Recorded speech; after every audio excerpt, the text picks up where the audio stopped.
Hello and welcome to Pathways, where you are invited to join me for a visit with leaders in personal development and cultural evolution.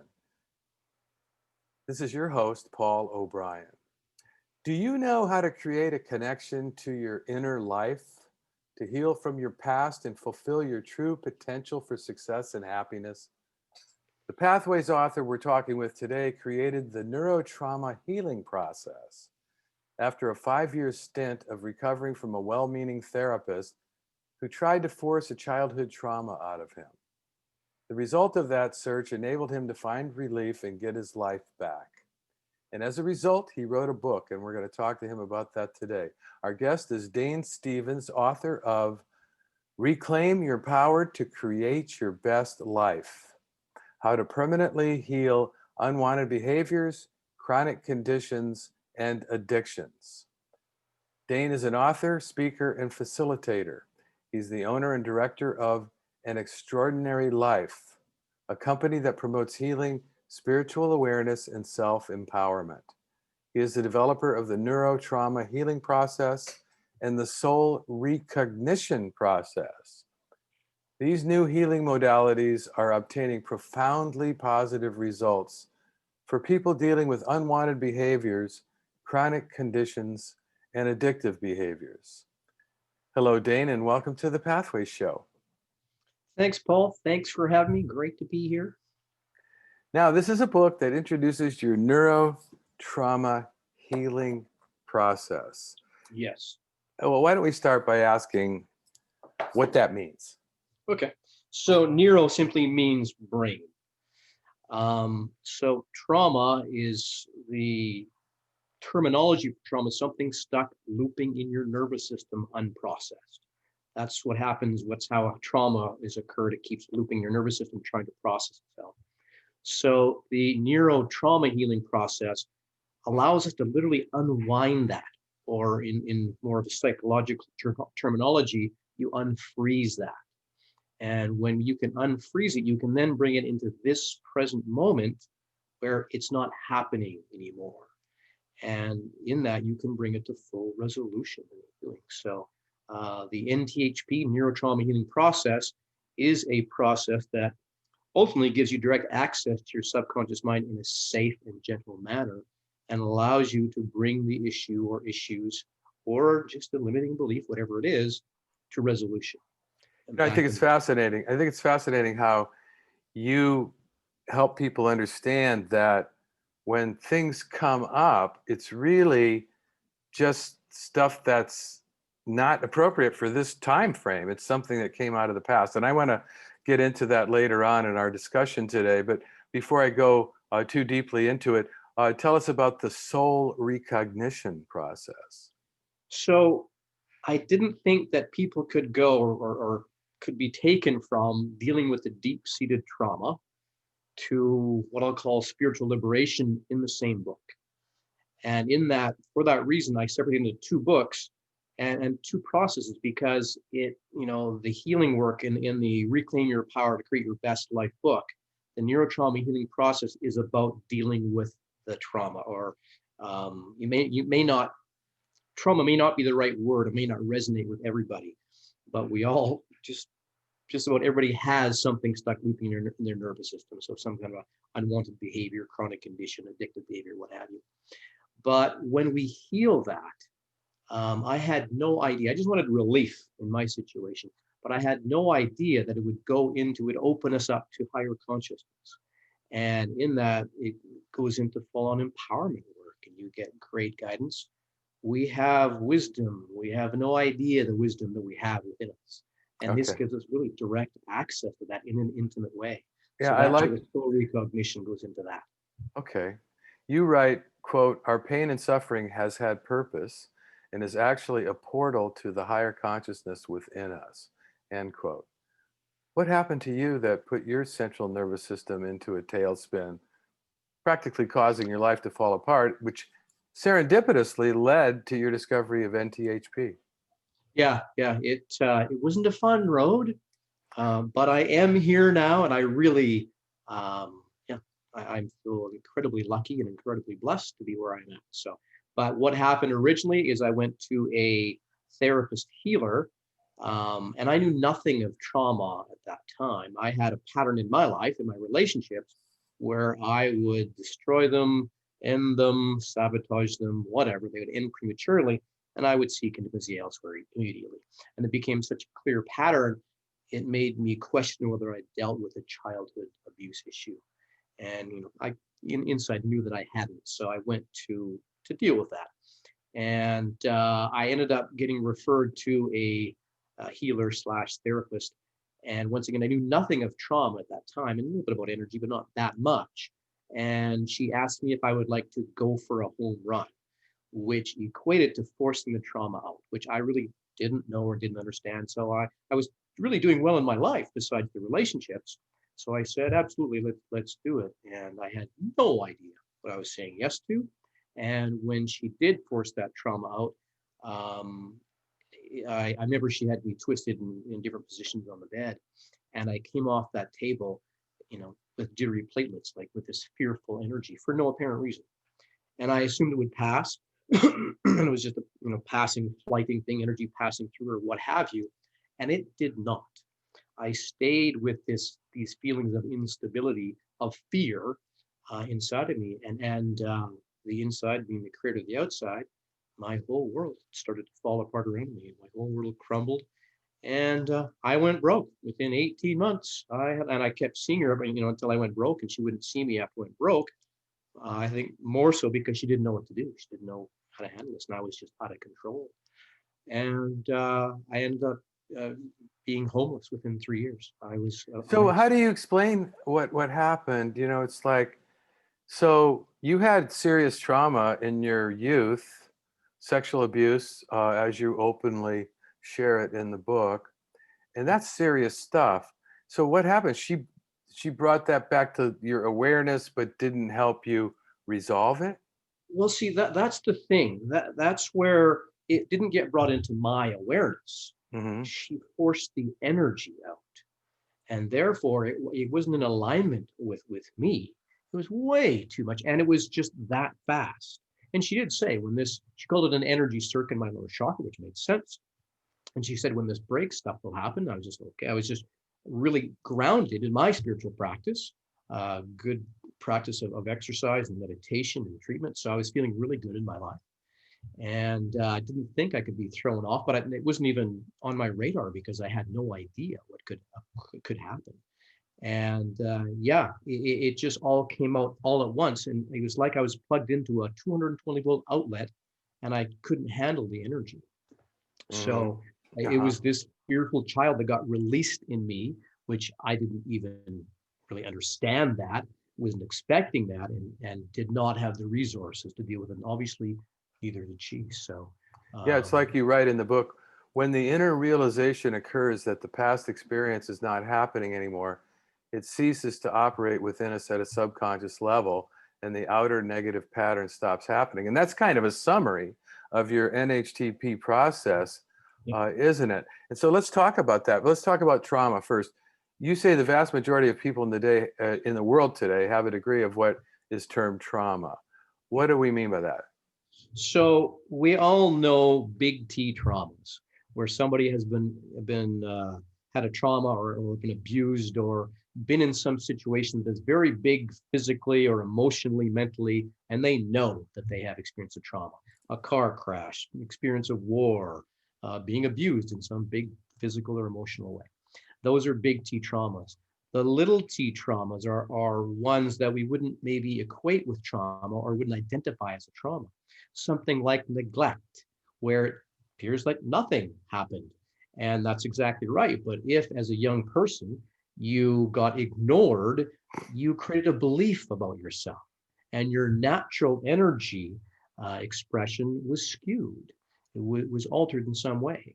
Another example of that is growing up with a high functioning alcoholic. You might not even know you're on the receiving end of abuse if you're dealing with a high functioning alcoholic, but that alcoholism itself is a form of self-abuse that will be passed on. So once again, you have altered your behavior in some way because of that. Another thing is somebody passing close to you that passes.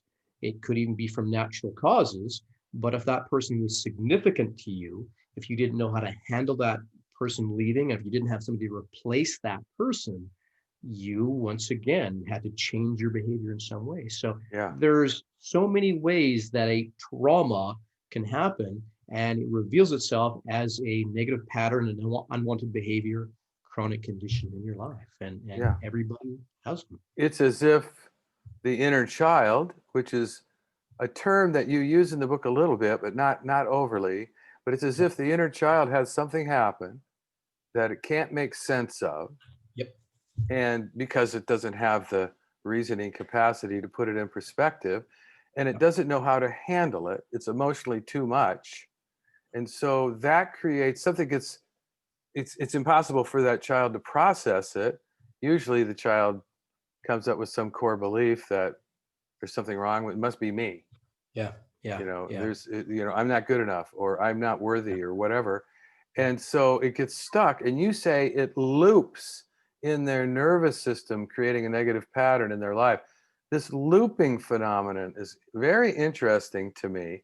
Can you describe that and talk about how NHTP helps with that? Yeah. So how we process information is things come in through the right brain, which is color, sound, imagination, it's fantasy. And it experiences the event or the raw data in its entirety and sends it to the left brain, which is logical, understanding, making sense of, filing. If the information that is coming from that right brain being sent to the left brain is too much for that left brain to comprehend, too overwhelming, too scary, too bizarre, whatever that is, it can't look at it, can't get a handle on it, so it rejects it and it sends it back to the right brain. The right brain then does what the right brain does, sees it, feels it, experiences it in its entirety, and sends it to the left brain to be made sense of, understood, and filed. If it's still too much, if that left brain still can't get a handle on it, it rejects it and sends it back to the right brain, and the cycle has begun. And this cycle continues to loop in your nervous system. Right. The brain's MO is survival. So it does not want this barrage of unwanted, potentially dangerous information cycling with, getting in its way. So it pushes it out of the way, hence to the subconscious. Now, this could Is it happen, it wrong? seems to me, this could happen in adult life. It could happen right now during this pandemic as we tape this thing. Not very many people are able to process the uncertainty of this situation that we're in. So I guess it could start, it doesn't have to come out of your childhood. Yeah, no, I talk about the childhood a lot because that's where most of our traumas originate Yeah, from. right. But like you say, it can happen anytime. I mean, a natural disaster, we get in a car crash, anything, at any time. And it's, even though, like you talked about, it's the young child, but it's the nervous system itself. And we really don't know why one person will go into trauma and have a trauma and some will not. Well, Why maybe one person goes into fight or flight, another one goes into freeze and mobility. We don't know maybe exactly. that's the inner child. What the inner child means is that our inner child is acting out and we don't even know it. Most people don't even know they have an inner child. I thought it was very interesting the way you wrote, when the overstimulated part feels our true desire to help and support, it will begin to unfreeze. Now, this makes me want to ask the question, can that overstimulation be something other than coming out of a traumatic event? Could it be the overstimulation of an addictive compensation? You know what I mean? In other words, Go ahead. the nervous system gets overstimulated, but it can get overstimulated in what seems like a positive way. Absolutely. Yeah. Yeah. There's no question. I mean, we tend not to see that very much, but you look at something like an addictive behavior, Yeah, that's what I mean. you Yeah, know, yeah, and a sexual addiction, an addiction to a drug because it feels good. right. Those things feel good. They are still a compensation. They are still trying to fill a void that cannot be filled. It is Right. going away from, it is not going into, it is covering up. And So you say we can unfreeze this trapped energy. We can release and give the energy back to that time, the time when it was happening, or maybe one could say the time that it was triggered or triggered us originally.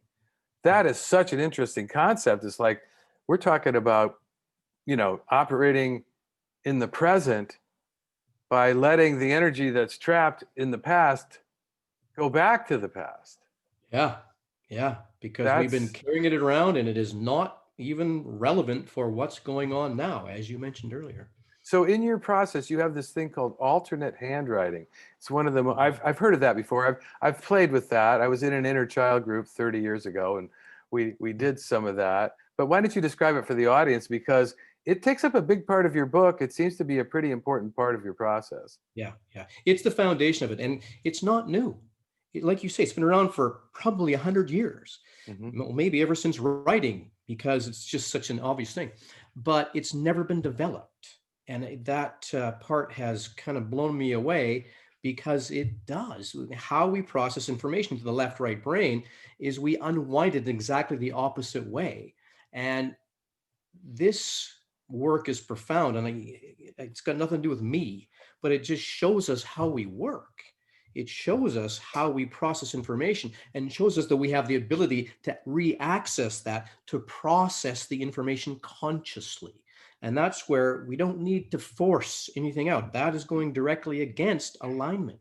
So when we can connect with that inner life through that alternate handwriting, we can do it in an intimate and a gentle and a safe way where we can literally dialogue with that part and create enough safety, create enough trust where it will unfreeze. Other than that, it's still looping in that completely unconscious to anything but is what is happening at that time. It's interesting Which to think. Yeah. yeah, which leads me to I need to mention that two things happen when we go into the state of trauma. One is time stops. And that event keeps trying to process itself at that time, and hence the stuck energy. And we've all seen somebody, an adult, that gets their buttons pushed, who acts like they're a little kid. All of a sudden, you just go, "Where the heck did that come Right, from?" right. Maybe that's exactly right. They got something reminded them, and they went back to that time just because the synapses fires in the brain, and they're back there. Let's talk about the snapshot, because the snapshot is a part of your process. It's really the beginning. It's the description of an emotionally charged past event. I started to think about that. I looked at your book and I said, you know what? I could do this process. I don't think the book is so clear in its explanation of Right. how to do the process. Good to hear I that. know you Right. recommend having a facilitator, and Right. I can see why.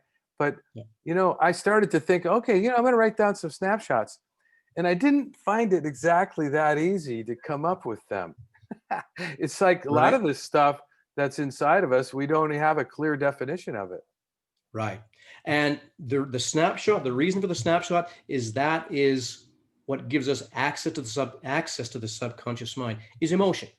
So we do have to go back to bring up something that still holds a charge within us. That's Mhm. the key. That's what gets us. But we don't have to keep living that. That is not what it's all about. When it's up for healing. Because if Right, it's not up, we don't have access to it. So right. we literally give that part what it didn't get at that time, whether it be an adult from a car accident or experiencing war, or whether it be a child who was abused and scared and needed safety and protection. It's yeah, So we literally get to learn how to give ourselves what we need. We learn that we are our source. yeah. It's hard for people who don't recognize that they were um, in a dysfunctional family. They might not even know that they were emotionally neglected. Emotional neglect is a widespread problem. We did Yeah. a show on that at Pathways a couple months ago, and people don't know that. So how can they snapshot that? They could say, "Geez, I don't know why I'm so nervous. I don't know why I second guess myself all the time, etc." They have a problem. They have a pattern. They know they have a pattern, but they can't trace it back. So this snapshot process is pretty important. Yeah. And, we do have something like chronic pain. A lot of times people with chronic pain don't identify exactly when that happened, when they identify it with a trauma. But once you start to go in, and I swear, females especially, they're like hardwired for this. They can't lie in this work. Guys seem to be able to hedge their bet a little bit and keep that left brain. But, women that do this work, they don't seem to be able to hide from themselves as much, shall I say. So, to do that, to make the connection to that inner life, once you've made it, you know that it's real. And even though if people don't identify with one single incident, if they can go to the experience that they're having now and the frustration that it brings up, or the fear, or the pain, whatever it is that it brings up, it's just that segue. It's just the feeling that gives us access to the subconscious mind. And that child knows, because we have to, we're doing this work. We also know, especially as a facilitator, we don't do anything. We stay out of the way. We hold the space. We let the process guide us, because we know that infinite intelligence, this infinite love intelligence, is always there. Mhm. And that's very much a spiritual statement, not a religious statement, a spiritual statement. But when you get into this part, you will understand that you do know, and you do Yeah. have understanding. Most of the help, this is a quote from your book, most of the help that is taught and given to people through mainstream therapy are ways to cope. Yeah. Very few of them address how to bring the issue to resolution, that is, to heal it for good. Yeah. You claim that your technique in this book, your process, will make that possible for people to make the unconscious conscious, so that you can direct, so that it's not going to be directing your life without your awareness. Yeah. So have you had you so this really works, you're really going to heal you for good? Yeah. And so I want to be clear. This is not judging any other modality and not making any other modality wrong or bad or comparing none of that stuff. The fact is, we are evolving. And for what I went through, I wouldn't wish on anybody. But it's very clear that, a lot of my purpose here is to bring this forth, because, yeah, you can heal it for good. And it's not about getting it out of the way. It's not about forgetting about it. It's not about blocking it out. This is where we get into the real spiritual conversation. Maybe we are set up this way. Life is set up this way for a reason. Because as long as we keep going outside of ourselves for our healing, whether it be an addiction, whether it be a unwanted behavior, whether it be withdrawal or depression, as long as we keep going outside of ourselves, we will never heal it. We will keep getting coping skills. We will keep trying to overcome it or compensate somehow. So when we understand that it's happening inside of us, and when we learn how to go inside of us, and most people just haven't known how to do their work or do this inner work. So now when we understand that we need to go inside to fully bring it to resolution, then we'll see how obvious this is. And it doesn't take that long. Not saying it's a quick fix, it's a relationship. And like any relationship, Right. it takes time and it takes effort, but it doesn't take that long. You know, talking about relationships, when people read this book, and they're going to find out that you help people, you're a facilitator, and that you actually train people who want to Yeah. become certified in this process. Um, are you able to work with people over the internet? Yeah, we're pretty fortunate because we've been doing that for years. So this hasn't really affected us. We have clients from all over the world, so we've kind of had to work via Zoom actually, Mhm. the whole time. So yeah, and it works fine. I know, some people aren't used to it, especially doing something like therapy. We don't call this a therapy, so just to clarify that. But you'd rather be in person. But in these times, this is the what we have to use, and it's worked for us for years. And yeah, it's just as good. Yeah. Now, is this a process suitable for everybody? I mean, could it be dangerous for anybody? I mean, you had So an experience. You had an experience with therapy that was dangerous. So, yeah, yeah, and because of that, safety is paramount, and that's why I put in the book. I had a challenge putting the book out because I didn't want somebody to go to some place where they didn't feel comfortable and didn't know what to do and didn't get the results of the process. So, but I couldn't just keep it a secret, so I put the book out there, and it's also for different facilitators or potential facilitators and counselors and so uh huh. on. Go ahead. Well, there's so much more that we could explore and talk Yes. about. You know, we've barely scratched the surface of Yeah. this very readable book. I really enjoyed it. I got a I'm lot of glad. benefit out of it. I took Mm, notes on it copiously. And nice. before we run out of time, I want to be sure to tell our listeners how they can find out more about your book and about your next training, and about your website. So your Yeah. website is danestevensonline.com. Yeah. And what are people going to find there? So that is kind of my overall website. And there's a newsletter that has continual stuff, information, and there's also a free resources page there where they can get guided meditations and different information on there. It talks a little bit about the process, and I wanted that to be more of the empowerment aspect. Like just going into the next book, which is coming out next year, which deals with the soul recognition process. Mhm. The other website is anextraordinarylife.ca, and that deals more with the NTHP, the Neuro Trauma Healing Process, tells more about it. And there's also packages there if people want to look at the different packages, and about becoming trained as a facilitator as well. So Okay. there's that site, and my site is more sort of more goes into the more of the empowerment and the presentation And side I of are things. the two sites are linked to each other. Yeah, Yeah. Okay, yeah, beautiful. yeah, Okay, danestevensonline.com was the one I mentioned. And yeah. I want to encourage people to look into this. I'd want to thank you very much for being on the show with us today. Thanks, Paul. Paul, great to be here. Love it. And for those who may have tuned in to Pathways late, this is your host, Paul O'Brien, author of Intuitive Intelligence, a book that shares the theme of pathways, which is personal and cultural evolution. Now, don't worry, you can play and share this interview whenever you want via the internet or via free podcast. And I'll tell you how in a minute. Today, we've been visiting with Dane Stevens, author of Reclaim Your Power to Create Your Best Life. I want to say thank you to all of our listeners for tuning in to Pathways, which is broadcast and streamed over the internet on kboo.fm every other Sunday morning at 8:30 USA Pacific Time. Even better, podcasts of today's show, which you can listen to and forward to others, are available for free at divination.com. That's DIVI nation.com, as well as via iTunes and other free podcast servers.